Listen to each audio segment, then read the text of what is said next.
Good evening, and welcome to The Big Question. Tonight we're discussing a topic that affects every single one of us, our environment. The question we're debating is this: should all forms of pollution be punishable by law? This is a complex issue. On one hand, we see the damage pollution does every day. On the other hand, our modern lives create pollution in many, many ways. To help us understand the different sides of this argument, we have two expert guests with us tonight. First, I'd like to welcome Liam, an environmental activist and a strong voice for change. He believes we need strong laws to protect our planet. And joining him is Dr. Eva Rostova, an economist and policy advisor. Dr. Rostova argues for a different, more practical approach. The format for our debate will be simple. Each guest will begin with an opening statement.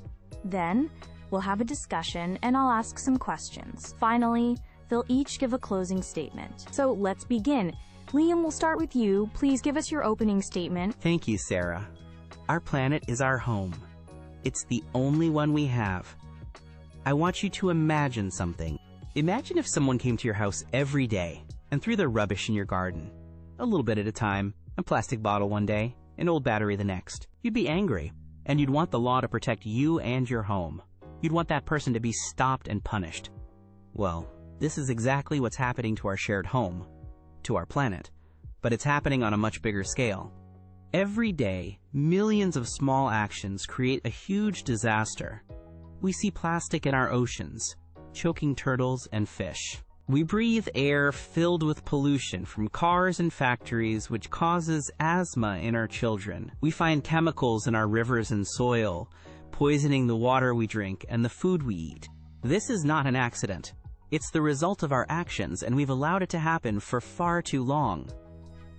Some people say we should only focus on the big companies, the big industrial polluters. And yes, they are a huge part of the problem. They must be held responsible for the massive damage they cause. But it's a mistake to think that small pollution is not important. The idea of small pollution is a dangerous lie that companies with bad intentions want us to believe. 1 million people dropping one plastic bag is 1 million plastic bags. 10 million cars releasing exhaust fumes is a massive cloud of poison in our cities. These small acts all add up. They create the environmental crisis that we're facing right now. We cannot ignore them just because they're small. That's why all forms of pollution must be punishable by law. We need to send a clear, simple, and powerful message to everyone, from the largest company to the single individual. The message is this: damaging our environment is no longer acceptable. It's not a normal part of business. It's not a normal part of life. It's a harmful act. Making all pollution illegal creates a new standard for our society. It tells individuals that dropping litter is wrong. It tells companies that releasing chemicals into a river is a crime, not just a business expense. It forces us all to think about our actions and to find better, cleaner ways to live. A law is not just about punishment. It's about defining what is right and what is wrong. And polluting our only home is wrong. Thank you, Sarah. And thank you, Liam. I want to start by saying that I agree with you on one very important thing. Protecting our environment is one of the most serious challenges of our time. We all want clean air, clean water, and a healthy planet for our children. Our goal is the same. However, I disagree strongly with your proposed solution. The idea of making, quote, all forms of pollution punishable by law sounds simple and strong. But in the real world, it would be a disaster.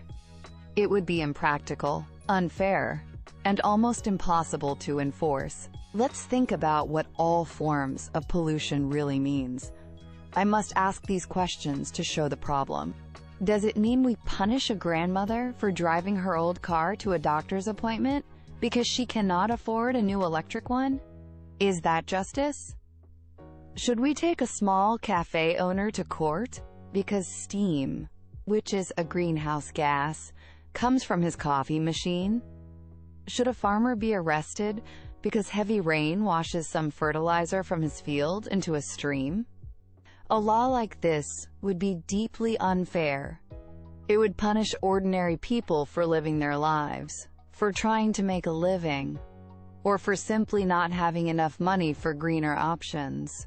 This law would hurt the poorest people in our society the most. Wealthy people can afford to buy organic food, electric cars, and homes with solar panels. But many people cannot. They buy the cheapest food to feed their families. They drive older cars to get to work. They live in poorly insulated homes because it's all they can afford.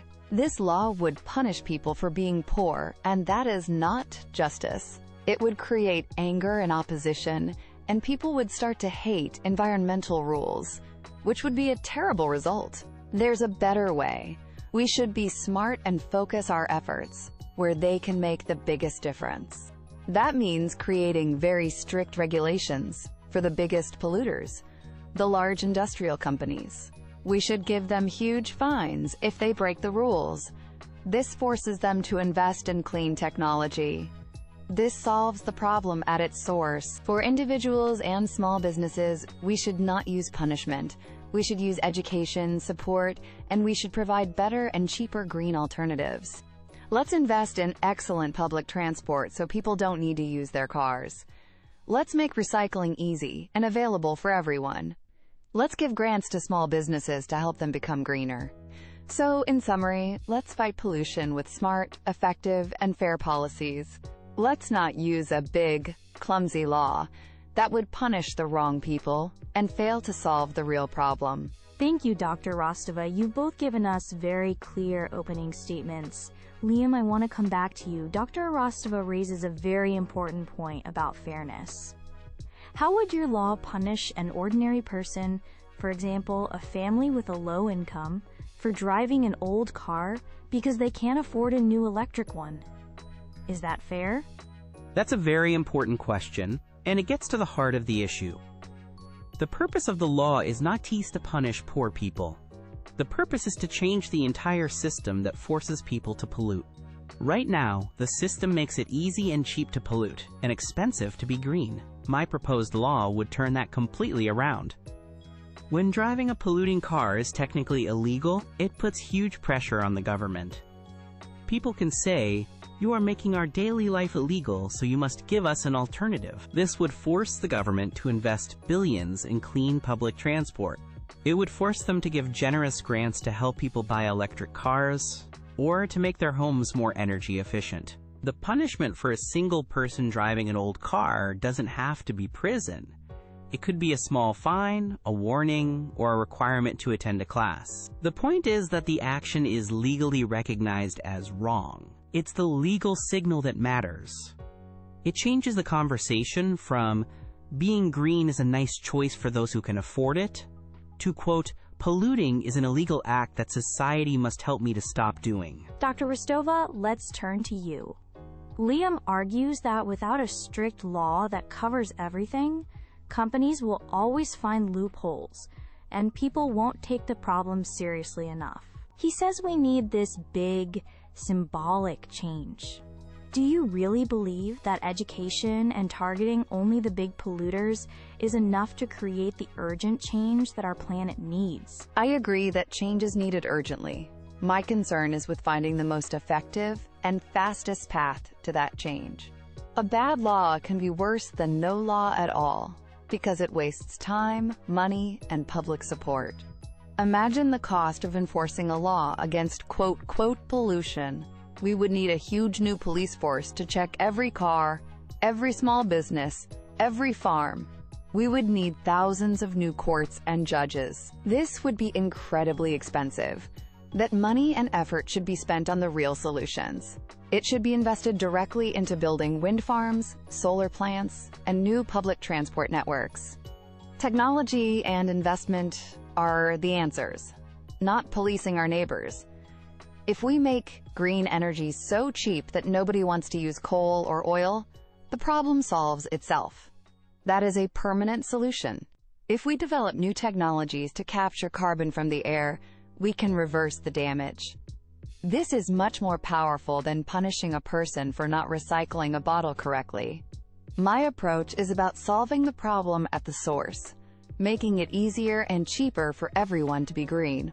Liam's approach focuses on punishment after the pollution has already happened. But Eva, that's not fast enough. While we wait for these perfect technologies and investments, which could take decades, our planet is getting sicker every single day. Your plan lets polluters continue because it's not illegal yet.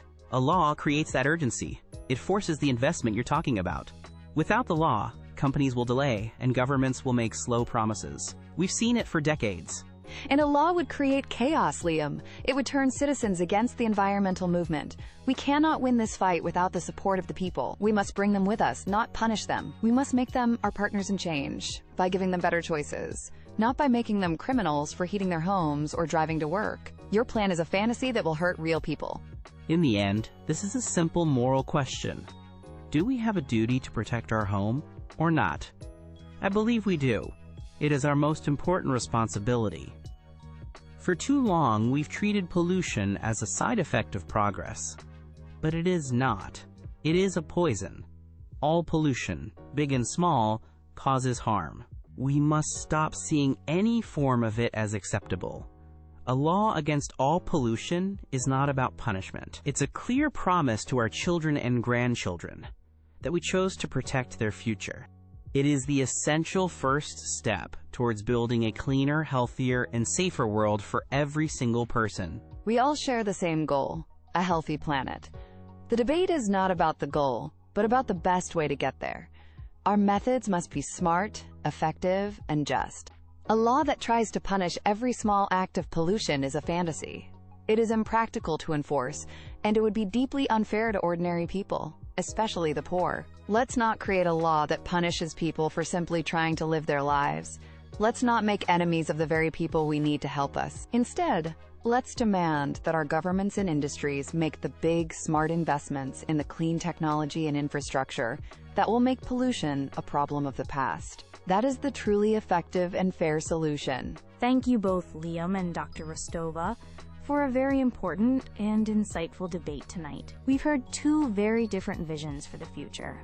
On one side, a powerful moral and legal call to define all pollution as unacceptable, to force systemic change.